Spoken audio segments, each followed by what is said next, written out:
Good morning, chers élèves.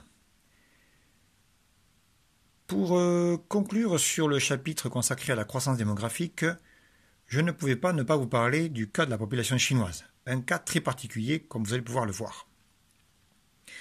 En effet, la Chine est un pays en voie de développement. Et pourtant, si l'on regarde la courbe de son évolution démographique, on constate qu'elle a le même profil que la population européenne. Ainsi, la population de la Chine a très fortement augmenté, atteignant pratiquement 1,4 milliard en 2015. Mais dans les années à venir, la population devrait stagner et même baisser, comme dans l'Union européenne, si bien que la Chine devrait être dépassée par l'Inde dans quelques années. Pourquoi cette évolution qui ressemble donc à l'Union européenne? Eh bien tout simplement parce que la Chine s'est rendu compte que sa population augmentait trop fortement. Comme on peut le voir ici cette image, la population est très nombreuse, notamment sur le marché de l'emploi. Pour faire face à ce boom démographique, à cette explosion de population, si on peut dire, l'État a donc décidé, en 1979, d'imposer la fameuse politique de l'enfant unique. C'est-à-dire que les couples ne pouvaient avoir qu'un seul enfant. Donc si vous faites le calcul, il est simple, comme on en a parlé pour l'Europe, à partir du moment où un couple a un seul enfant, la population ne peut que diminuer. La Chine donc a vu sa croissance démographique ralentir et bientôt la courbe devrait même baisser. Donc l'État a atteint l'objectif qui était de ralentir et diminuer sa population.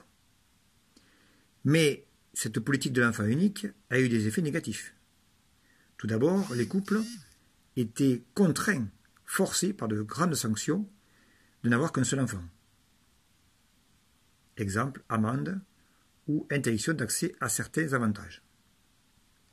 Autre effet négatif, beaucoup de couples, notamment dans les campagnes, ont décidé de tuer leur fille à la naissance, car dans la culture chinoise, il est plus important d'avoir un garçon qu'une fille, puisqu'il transmettra le nom, l'héritage familial.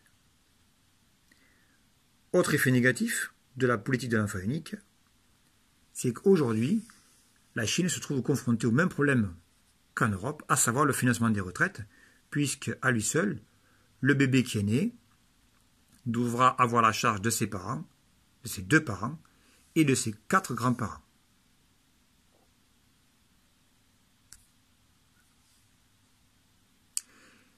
Face à ces nouveaux problèmes, le gouvernement a décidé d'arrêter, comme on le voit ici dans la définition, sa politique de l'enfant unique en 2015, dont désormais les familles peuvent à nouveau avoir 2 enfants.